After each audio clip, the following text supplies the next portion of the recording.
ನಮ್ಮ ಚಿಂತಾಮಣಿ ನ್ಯೂಸ್ ಕನ್ನಡಕ್ಕೆ ಸ್ವಾಗತ. ಹೊಸಕೋಟೆಯಲ್ಲಿ ಜನಜಾಗೃತಿ ಸೇವಾ ಟ್ರಸ್ಟ್ ಅಧ್ಯಕ್ಷ ಜೆ.ಎಂ. ಹಸೇನ್ ರವರು ಹೋರಾಟಗಾರ್ತಿ ಡಾಕ್ಟರ್ ಲಕ್ಷ್ಮೀರವರಿಗೆ ಟ್ರಸ್ಟ್ನ ಕಚೇರಿಯಲ್ಲಿ ಅಭಿನಂದನಾ ಕಾರ್ಯಕ್ರಮ ಹಮ್ಮಿಕೊಳ್ಳಲಾಗಿತ್ತು. ಡಾಕ್ಟರ್ ಲಕ್ಷ್ಮೀರವರು ಮಹಿಳಾ ಮತ್ತು ಮಕ್ಕಳ ರಕ್ಷಣಾ ಸಮಿತಿ ಎಂಬ ಸಂಸ್ಥೆಯನ್ನು ಹುಟ್ಟುಹಾಕಿ ಸಹಸ್ರಾರು ಹೆಣ್ಣು ಮಕ್ಕಳ ಕಣ್ಣೀರು ಒರೆಸುವ ಮಹತ್ ಕಾರ್ಯ ನಿರಂತರವಾಗಿ ಮಾಡಿಕೊಂಡು ಬರುತ್ತಿದ್ದು, ಮಹಿಳೆಯರ ಜ್ವಲಂತ ಸಮಸ್ಯೆಗಳಿಗೆ ಬೆನ್ನೆಲುಬಾಗಿ ನಿಂತು ಸಮಸ್ಯೆ ಇತ್ಯರ್ಥಪಡಿಸುವಲ್ಲಿ ನಿಸ್ಸೀಮರಾಗಿದ್ದಾರೆ. ಇವರ ಸೇವಾ ಮನೋಭಾವ ಗುರುತಿಸಿ ಹೊಸಕೋಟೆಯ ಜನಜಾಗೃತಿ ಸೇವಾ ಟ್ರಸ್ಟ್ನ ಅಧ್ಯಕ್ಷ ಜೆ.ಎಂ. ಹಸೇನ್ ರವರು ತಮ್ಮ ಕಚೇರಿಯಲ್ಲಿ ಡಾಕ್ಟರ್ ಲಕ್ಷ್ಮೀರವರಿಗೆ ಹೃದಯಸ್ಪರ್ಶಿಯಾಗಿ ಗೌರವಿಸಿ ಸನ್ಮಾನಿಸಿ ಮಾತನಾಡಿದ ಅವರು, ಡಾಕ್ಟರ್ ಲಕ್ಷ್ಮೀ ಮೇಡಮ್ ರವರು ಮಹಿಳೆಯರ ಮತ್ತು ಮಕ್ಕಳ ಸಮಸ್ಯೆಗಳಿಗೆ ಸ್ಪಂದಿಸಿ ಅವರಿಗೆ ನ್ಯಾಯ ಒದಗಿಸುವಲ್ಲಿ ಪ್ರಾಮಾಣಿಕ ಪ್ರಯತ್ನ ಮಾಡುತ್ತಿದ್ದಾರೆ. ಇಂತಹವರನ್ನು ಗುರುತಿಸುವುದು ನಿಮ್ಮೆಲ್ಲರ ಕರ್ತವ್ಯವೂ ಹೌದು. ಹಾಗಾಗಿ ಮೇಡಮ್ ರವರಿಗೆ ನಮ್ಮ ಕಚೇರಿಯಲ್ಲಿ ನಮ್ಮ ಟ್ರಸ್ಟ್ ವತಿಯಿಂದ ಗೌರವ ಸಮರ್ಪಣೆ ಮಾಡುತ್ತಿದ್ದೇವೆ ಎಂದು ತಿಳಿಸಿದರು. ನಾವು ಇವತ್ತು ಜನಜಾಗೃತಿ ಸೇವಾ ಟ್ರಸ್ಟಿಂದ ಈ ಲಕ್ಷ್ಮೀ ಮೇಡಮ್ ಅಂತವರು ಹೆಂಗಸರು ಸಿಗೋದೇ ಅಪರೂಪ. ಅವ್ರು ನೈಟ್ ಆ್ಯಂಡ್ ಡೇ ಎಂಥ ಹೆಣ್ಮಗುನು ಏನೋ ಸಮಸ್ಯೆ ಅಂತ ಫೋನ್ ಮಾಡಿದ್ರೆ, ರಾತ್ರಿ ಮೊನ್ನೆ ಒಂದು ನೈಟ್ ಹೋಗಿದ್ದೀನಿ ಪೊಲೀಸ್ ಸ್ಟೇಷನ್ ಹತ್ರ 2 ಗಂಟೆ ರಾತ್ರಿಯಲ್ಲಿದ್ದಾರೆ ಹೆಣ್ಮಗು.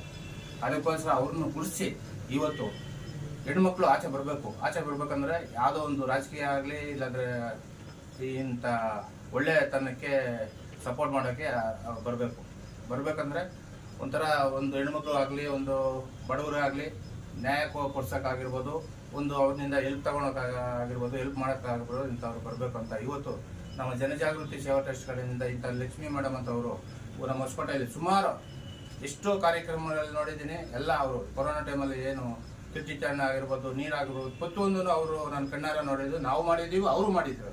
ಅಂದರೆ ಇಂಥವರು ಹೆಣ್ಮಕ್ಳಿಗೆ ಹೆಲ್ಪ್ ಮಾಡೋ ಅಂಥವ್ರು.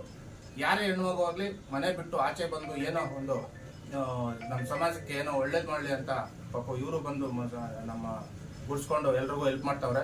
ಅದಕ್ಕೋಸ್ಕರ ನಾವು ಗುಡಿಸಿ ಇವತ್ತು ಸನ್ಮಾನ ಮಾಡ್ತಾ ಇದ್ದೀವಿ. 100 ವರ್ಷ ಆಯುಷು ಆರೋಗ್ಯ ಚೆನ್ನಾಗಿರಲಿ ಇಂಥ ಹೆಣ್ಮಕ್ಳು ಅಂತ ನಾವು ಬೇಡ್ಕೊತಾ ಇದ್ದೀವಿ. ಇಂಥವರ ಆಶೀರ್ವಾದನೆ ಅಂತ ಹೇಳ್ತೀನಿ. ಯಾಕೆಂದರೆ ನಾನೊಂದು ಬಡ ಕುಟುಂಬದಲ್ಲಿ ಹುಟ್ಟಿದಂಥ ಹೆಣ್ಮಗಳು. ಇವತ್ತು ನಾನು ತಿಂದಿನ ನೋವು ಬೇರೆ ಹೆಣ್ಮಕ್ಳು ತಿನ್ನೋಕ್ಕೆ ನನಗೆ ಇಷ್ಟ ಇಲ್ಲ. ಕರ್ನಾಟಕದಲ್ಲಿ ಎಲ್ಲ ಹೆಣ್ಮಕ್ಳು, ಎಲ್ಲ ನನ್ನ ಅಣ್ಣ ತಮ್ಮಂದರಿಗೆ ಮತ್ತೊಮ್ಮೆ ಅವರಿಗೆ ಹೃದಯಪೂರ್ವಕವಾಗಿ ಧನ್ಯವಾದಗಳು ಹೇಳ್ತೀನಿ. ಯಾಕೆ ಅಂದರೆ ಇವತ್ತು ಫಸ್ಟು ಇಂಪಾರ್ಟೆಂಟಾಗಿ ಹೆಣ್ಣು ಹೊರಗಡೆ ಬಂದು ಕೆಲಸ ಮಾಡೋದು ಕಮ್ಮಿ ಆಗಿದೆ. ಮುಂದಿನ ದಿನಗಳಲ್ಲಿ ಎಲ್ಲ ಹೆಣ್ಣು ಮಕ್ಕಳಿಗೂ ಒಂದು ರಕ್ಷಣೆ ಬೇಕು.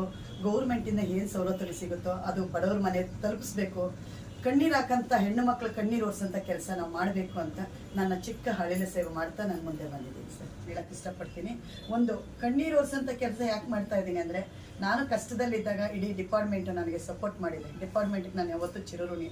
ಯಾಕೆಂದರೆ ಒಬ್ಬರು ಪೊಲೀಸ್ನ ಡಿಪಾರ್ಟ್ಮೆಂಟವರು ಇವತ್ತೊಂದು ಹೆಣ್ಣು ಮಗಳನ್ನ ಗುರುತಿಸ್ಬೇಕು ಅಂದರೆ ಅಷ್ಟು ಸುಲಭವಾಗಿ ಗುರುತಿಸಲ್ಲ. ಇವತ್ತು ಒಂದು ಹೆಣ್ಣು ಮಗಳ ಕಷ್ಟ ಅಂತ ಹೋದಾಗ, ಸರ್ ನಿಮ್ಮ ಡಿಪಾರ್ಟ್ಮೆಂಟ್ ಅವ್ರು ಯಾರೋ ಈ ಥರ ದುಡ್ಡು ತೊಗೊಂಡ್ಬಿಟ್ರಂತೆ, ಆ ಹೆಣ್ಣು ಮಗಳು 10 ರೂಪಾಯಿ ಇಲ್ದ ತಾಳಿ ಇಟ್ಟುಬಿಟ್ಟು ತೊಗೊಂಬಂದಿದ್ದಂತೆ ಸರ್ ಅಂತ ಒಂದು ದೂರು ಕೊಡ್ತೀನಿ. ದೂರು ಕೊಟ್ಟಿದ ತಕ್ಷಣ ಅವತ್ತು ಆ ಹೆಣ್ಣು ಮಗಳು ಹೇಳ್ತಾಳೆ, ಆ ಡಿಪಾರ್ಟ್ಮೆಂಟ್ ಅವ್ರು ಹೇಳ್ತಾರೆ, ನಾವು ತಾಳಿ ಇಕ್ಸಿ ತಿನ್ನಂಥವರಲ್ಲಮ್ಮ, ನಮಗೆ ಸರ್ಕಾರದಿಂದ ಸವಲತ್ತುಗಳು ಬರುತ್ತೆ, ಇಂಥವ್ರಿಗೆ ನೀನು ನೆರವಾಗಿ ಬಂದಿದೆಯಲ್ಲ ಅದನ್ನು ನಾನು ಭಾರಿ ಹೆಮ್ಮೆ ಪಡ್ತೀನಿ ಅಂತ ನನ್ನ ಕೈ ಹಿಡಿದು ನಡೆಸಿದವರೇ ಡಿಪಾರ್ಟ್ಮೆಂಟ್ ಅವರು. ಎಲ್ಲ ಸ್ಟೇಟಲ್ಲೂ ನಾನು ಇವತ್ತು ಗುರುತಿಸ್ತಾ ಇದ್ದೀನಿ ಅಂದರೆ ಅದು ಬಡ ಮಕ್ಕಳಿಂದಾನೇ ಅಂತ ನಾನು ಹೇಳಕ್ಕೆ ಇಷ್ಟಪಡ್ತೀನಿ. ನನ್ನ ಮಕ್ಕಳು ತಂದೆ ತಾಯಿಯಿಂದ ನೋವು ತಿಂದಿದ್ದಾರೆ, ಹಂಗಂತ ನಾವು ತಂದೆ ತಾಯಿಯಿಂದ ನೋವು ತಿಂದಿದ್ದೀವಿ. ಬೇರೆ ಮಕ್ಕಳು ಯಾರೂ ಆ ಥರ ನೋವು ತಿನ್ನೋದು ಬೇಡ. ಇರೋದು ನಾವು 3 ದಿನ ಒಳ್ಳೆ ಕೆಲಸ ಮಾಡಿ ಹೋಗೋಣ ಅಂತ ಹೇಳಕ್ಕೆ ಇಷ್ಟಪಡ್ತೀನಿ. ಹೆಣ್ಣು ಕರೆಕ್ಟಾಗಿದ್ದರೆ ಗಂಡು ಯಾವ ಕಾರಣಕ್ಕೂ ಹೋಗಲ್ಲ. ಇದು ನಾನು ಹೇಳಕ್ಕೆ ಇಷ್ಟಪಡ್ತೀನಿ. ಹೆಣ್ಣಲ್ಲಿ 100 ತಪ್ಪಿಟ್ಕೊಂಡು ಗಂಡನ ಮೇಲೆ ಹಾಕಿದ್ರೆ ಅದು ನಾನು ನ್ಯಾಯ ಅಂತಲೂ ಒಪ್ಪಲ್ಲ. 99% ಹೆಣ್ಣು ಮಕ್ಕಳಿಗೆ ಯಾವತ್ತು ಹೈಕೋರ್ಟು ಒಂದು ಆದೇಶ ಕೊಡ್ತೋ ನಾನು ಅನ್ನೋ ಸ್ವಾಭಿಮಾನ ಅವ್ರಿಗೆ ತುಂಬ್ಕೊಂಬಿಟ್ಟಿದೆ. ಅದು ಇರಬಾರ್ದು. ಯಾಕೆ ಅಂದರೆ ಫಸ್ಟು ಗಂಡಿಂದನೇ ನಾವೆಲ್ಲ ಹೆಣ್ಣು ಮಕ್ಕಳು, ಗಂಡಿಲ್ಲ ಅಂದರೆ ನಾವಿಲ್ಲ. ಗಂಡು ಮಕ್ಕಳಿಗೆ ಫಸ್ಟ್ ಗೌರವ ಕೊಡೋಂಥದ್ದು ಹೆಣ್ಣು ಮಕ್ಕಳಲ್ಲಿ ಫಸ್ಟ್ ಬರಬೇಕು. ಯಾಕೆ ಅಂದರೆ ಗಂಡು ಮಕ್ಕಳು ಇವತ್ತು ಮನೆಗೆ ಅವ್ರ ಸ್ವಂತಕ್ಕೆ ಅವ್ರೇನೂ ಮಾಡ್ಕೊಳಲ್ಲ.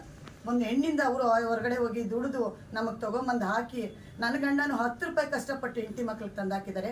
ನನ್ನ ತಾಯಿ ಮನೆ ಆಶ್ರಯ ನಮ್ಗೆ ಅಷ್ಟೇ ಇತ್ತು, ನನ್ನ ಗಂಡನ ಆಶ್ರಯ ನಮ್ಗೆ ಜಾಸ್ತಿ ಇತ್ತು. ಇರೋದು ಹೇಳಬೇಕು, ನನ್ನ ಗಂಡ ಕುಡ್ಕೋನೋ ಇನ್ನೊಂದೋ ಗೊತ್ತಿಲ್ಲ. ನಿಜವಾಗ್ಲೂ ಹೇಳ್ತೀನಿ, ನಾನು ಪಟ್ಟಿರೋ ಕಷ್ಟ ಯಾವ ಹೆಣ್ಣು ಮಕ್ಕಳು ಪಡೋದು ಬೇಡ. ಮುಂದಿನ ದಿನಗಳಲ್ಲಿ ಹೇಳ್ತೀನಿ, ಹೆಣ್ಣಿಗೆ ಇವತ್ತು ಗೊತ್ತಾಗಲ್ಲ, ಡೈವರ್ಸ್ ಅನ್ನೋದು ಒಂದು ಈಸಿ ಆಗಿಬಿಟ್ಟಿದೆ. ದಯವಿಟ್ಟು ಯಾವ ಹೆಣ್ಣು ಮಕ್ಕಳು ಆ ತಪ್ಪಿಗೆ ಹೋಗಬೇಡಿ.